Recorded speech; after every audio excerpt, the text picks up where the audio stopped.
Mamba, here. I can't. Oh, there it is. Oh, directly to the... Oh, nope.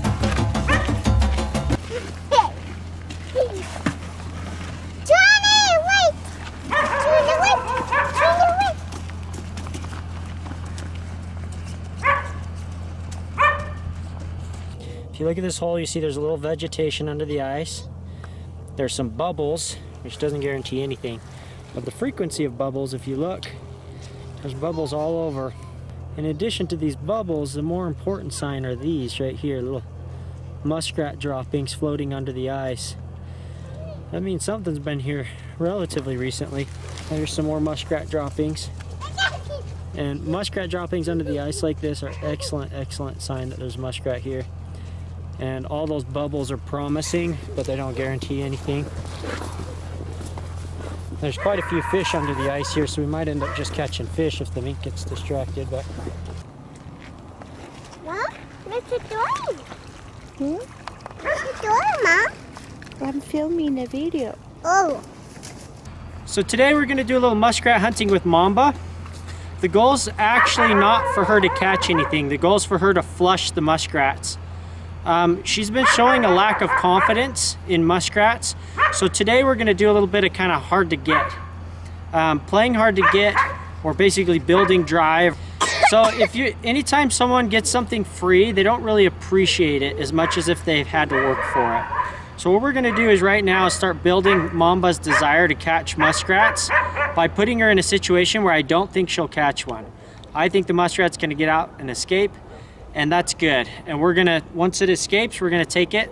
We've got some traps set up down here in the river, or in the canal, and I've got a net ready so that we can catch it when it gets out and basically have a little hard to get. She's gonna wish she caught it because she'll lose the opportunity.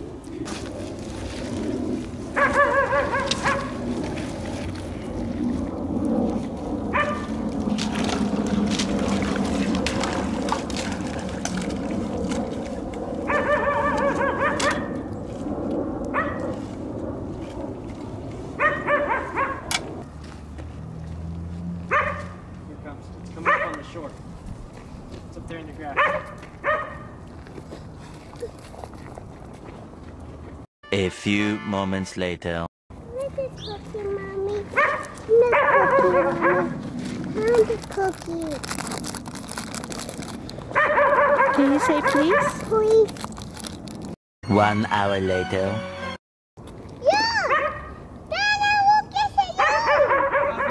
Wow. 2 hours later. I got makeup on my contacts. I can't see. 3 hours later.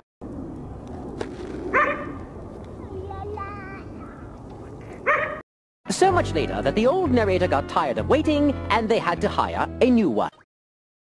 Chris, you see it? Mm-hmm.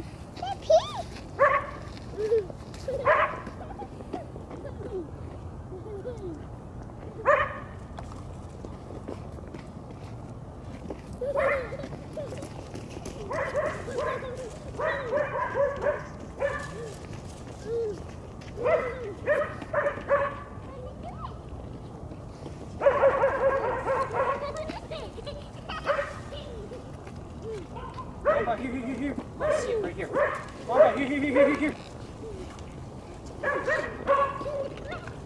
Mamba, here. Oh, can you see it? I can't. Oh, there it is.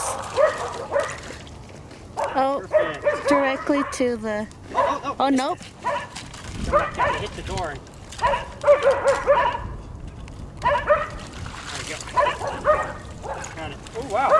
He's had his tail bit off. Fight another mink, muskrats. Where are you gonna grab it from? Oh, crap.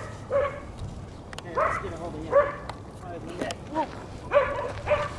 See if I can get him by the neck. He doesn't have a tail to hold. He's gotten in fights with other muskrats.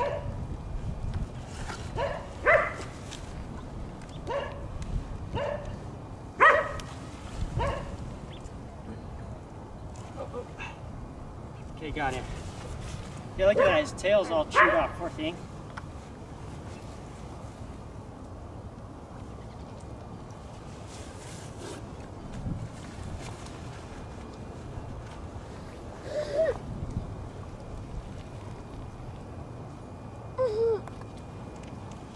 Do you think he lives alone? Or there could be another one in there? I don't think there's another one in there. There might be one down there. Look at that poor thing. His tail is totally demolished. Another muskrat. That's how mean these muskrats are to each other. Totally removed his tail.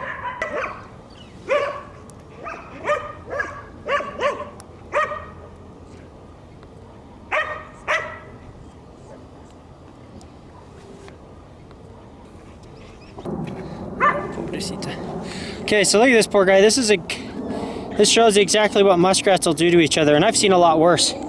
I've seen where they've had holes in their side, their guts hanging out, all kinds of gross stuff.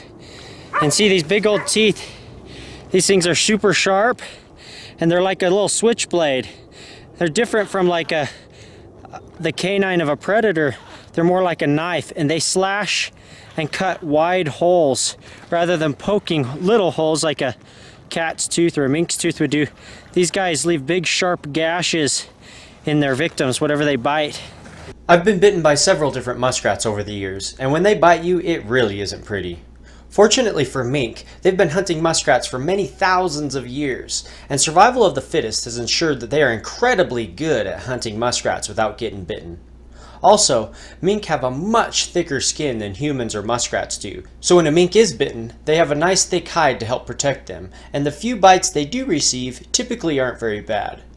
I've never seen a serious injury to any of my mink from hunting muskrats, but I sure do get a few bad bites myself every now and then. If you look at my fingers, you'll see they're all bumpy and funny shaped from all the scar tissue buildup from my various muskrat accidents over the years. And this poor little guy lost his tail, most likely to conflict, trying to fight for probably the den that he's got now. He had to fight for it, and there's very little habitat here because the water's dropped low, so every little decent bit of habitat they have to fight for or die trying. So the harsh life of a muskrat. Poor thing. So here's another little hole I think there's a muskrat in. If you look, there's a lot of vegetation under the ice, and that's a good sign that there's muskrats here. If you look over here in the hole, you see all the bubbles coming from that hole. That's another sign there's muskrats here. So we have vegetation under the ice, we've got bubbles, and then another big sign, they've plugged up this hole. That's another really good sign there's potentially a muskrat living here. They like for their entrances to be underwater, so they plug it up the hole, so the only way in their den is to either dig out the plug or go underwater.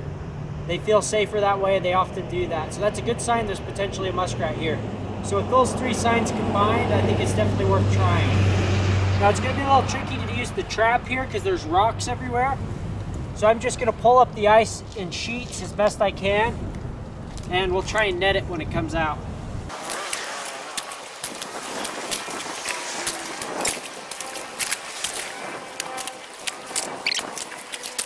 Okay, that should be good enough. Let's get started.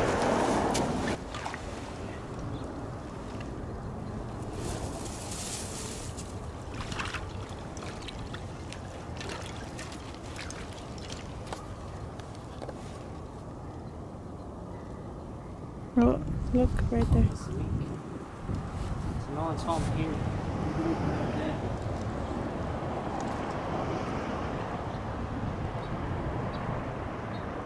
This is definitely used. So while I was pulling up the ice, there's muskrat poop swirling all over from in the water. So something comes here very, very often. If it's not living here, it's living very close. So I'll have to look up and downstream a little bit if we don't find it here. It's got to be close or recently died or something, because there's tons of muskrat sign right here. Oh, muskrat, muskrat. Right there.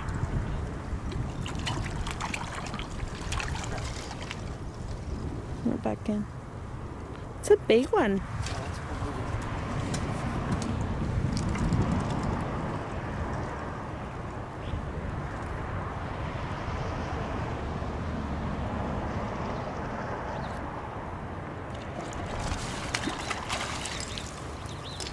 Oh, right into your... Good job, Mama. Oh, another one. Oh. Now what do I do? Oh, I could get bit. Okay. Oh no. Ah! Oh my gosh. Now I got it. Juggling muskrats.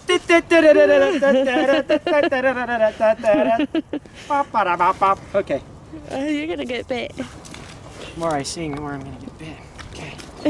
Good job, Mama. Yeah, I'll keep watch on the mink.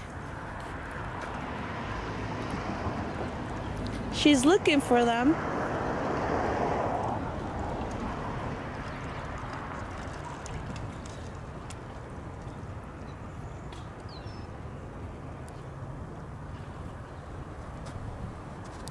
least they had tails. Yeah, I know, right? Now, Mamba's searching around everywhere. This is exactly what we're looking for. Look how she's got her head under the water, searching around. Hey, where'd that muskrat go? That's exactly what we wanted. See, we wanted to build a little bit of frustration in Mamba. Give her a little extra oomph, a little extra desire to catch that muskrat. And that little tease that we're essentially doing here, where she chases the muskrat out and then she loses it, she chases the muskrat out and then she loses it, that little tease builds up her drive and builds up her anxiety to actually grab the muskrat when she's down in the hole, rather than just kind of casually push it out. And you'll see she's so much more anxious this time than she was last time, really wanting to catch that muskrat. And so we're trying to build that and develop that in her. There's a happy medium. If we push it too far, we could break her down and frustrate her and make her just want to give up. But if we do it just right, that takeaway, that little tease that we're doing here, is going to build up her anxiousness, her desire, her drive to catch that muskrat, and make her want to try just a little bit harder next time.